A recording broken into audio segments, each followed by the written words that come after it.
Hey Google, turn on dining light. Alright, turning on the dining light.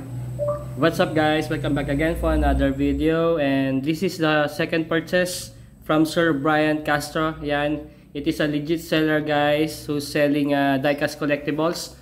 So if you're interested in buying pre-love items, just follow his page and check his post for his items for sale. Okay, so what we have here, it is a Kobelco Acera na excavator. It is a Kobelco Acera Geo Spec. Model niya is SK235SR. Yan, so buksan na natin. Okay, so by the way guys, yung Kobelco na SK235SR, dalawang variant to. May US variant and Japan release. Yan, Japan variant. Magkaiba yun guys. Yung US kasi, ang pagkakaiba niya, yung trackpad niya is track link, metal track link yun guys, hindi siya rubber, while yung Japan is rubber yung trackpad. So actually hindi ako sigurado pa dito, buksan na natin para magkaalaman na dahil konti lang ang nakita nating information in the web. And also, siyempre yung picture na sinubmit sa akin ni Sir Brian. And yun lang ang naging tanging reference natin. Ano? Okay, so buksan na natin to. Okay, so as expected, si Sir Brian talaga, effort talaga to mag-box ng item. Tignan nyo naman guys, no? Such a maingat na seller. Yan, di ba? Ang ganda ng packaging niya, pagkakabalot ng mga item na nabibili ko sa kanya. Ayan. So, I vouch for him na legit seller yan guys. Dahil second purchase na natin ito. Okay, so ito siya. Ang build talaga nito, ang scale nito guys is 1:43 scale. Yan. Mas mataas siya ng kaunti. Bukod sa 1:50. Mas malaki ito ng kaunti. Kaunti lang naman yung size difference nila. Okay, so ayan na siya. Open na natin. Ingatan ko lang ito. Ayan. Ayan. Pre-love lang to guys. Dito brand new. I'm fully aware ng condition nitong toy na to. Wala talaga to yung shock links niya, I believe. Ayan. And there's some yung mga parts na kailangan ng re-glue. Yan, aware naman tayo dyan. Okay, so ang model na ito guys is it is a Kobelco. Ayan siya, Geo Spec, Acera Geo Spec na SK235SR. Okay, so may marking pa dito, di ko alam kung ano itong ITCS. What's the mean? Yan. Okay, so I believe etong particular na model na ito, this is a official license ng Kobelco, yan, na US release that supposedly yung ano niya dito, yung trackpad niya is track link, metal track link yun guys. So just like in the picture, yan, ganyan yung itsura niya. So there's two color variations sa ano to. Meron silang yellow, yan, same brand, same manufacturer, yan, kulay yellow, ganda rin yan. But this one, this is a Kobelco colorway. Yung sabi nga nila, sabi ng Kobelco, this is a true blue Kobelco na. Okay, so ayan. Okay, let's straight to the point na. For the materials that used in this toy, etong bucket niya all the way there, this is metal, lahat metal. Medyo may kabigatan to kasi dito hollow guys, yung butas yun dito. Ayan, like yung na-encounter natin yung diapet, hollow yun. May butas dyan. Ito, may cover siya na metal din. Ang plastic sa kanya is this one, tong hydraulic cylinder niya. Yan, plastic. While itong mga hydraulic hoses supposedly niya is plastic. Hindi siya rubber. Yan, plastic yan. Makunat na plastic.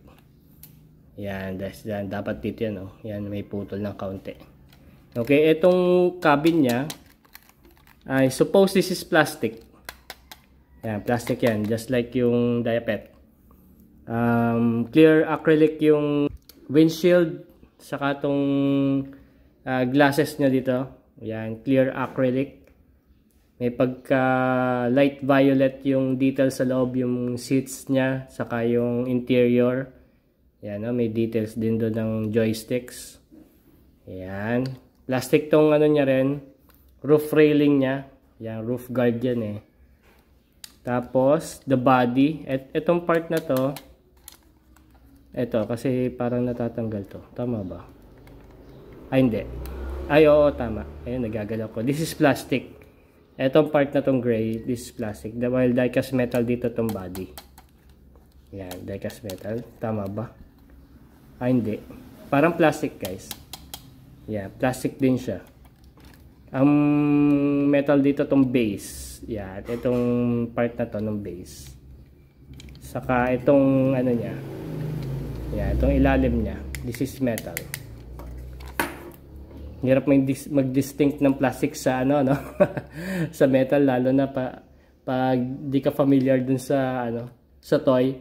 Okay, so dito sa ano yan dito, itong wheel na to, yung roller na to is plastic. Ganun din sa kabila. Okay, so yan siya. At tingin ko plastic tong ano na to, tong body niya na to. Hindi to metal. Tapos print yung Kobelco. Ayan, yan ang details din sa gilid. Plastic tong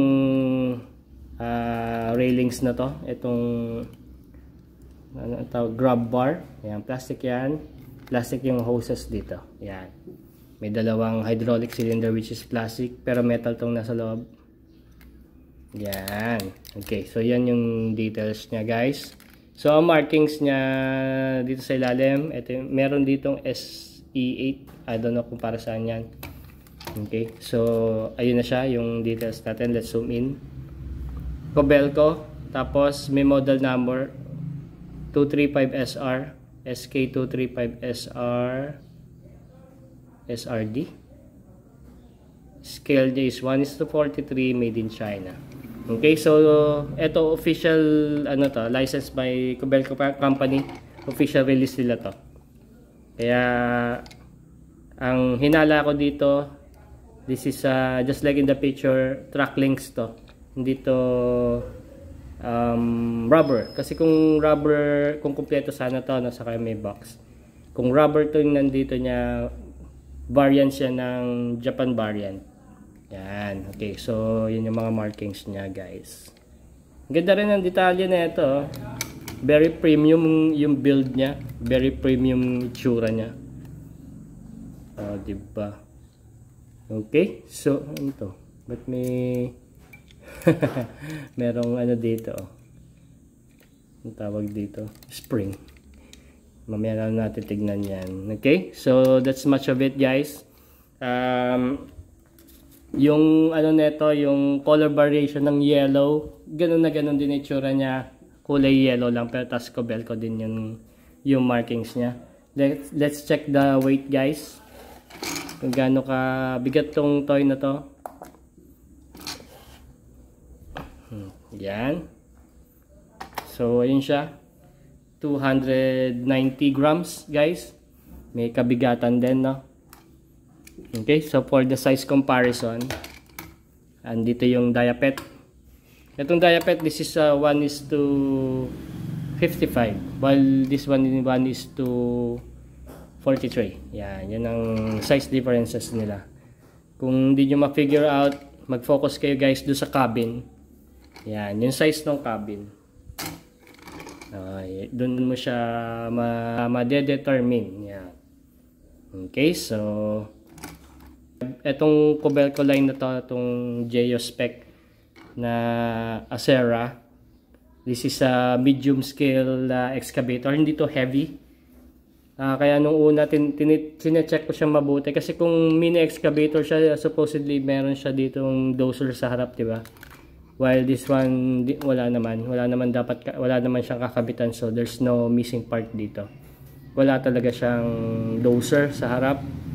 And nakita na naman natin yung actual na brand new details nito. Yan yung nakita natin sa picture. So ang nawawala lang dito is track links. Yan.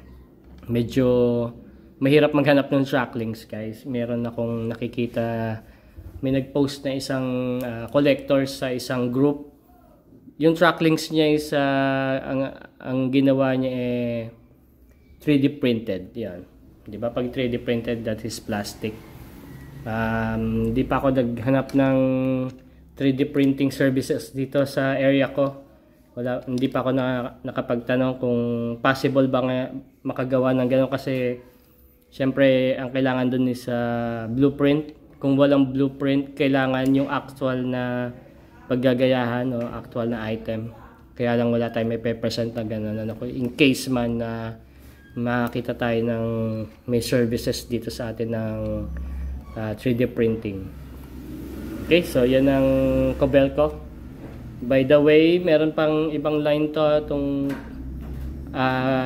Acera na to. Meron silang Acera na Dynaspec. Yan, mas magaganda yon, guys. Mas premium, iba na siya, iba na itsura niya. Yun, dito na niya yung attachment niya isa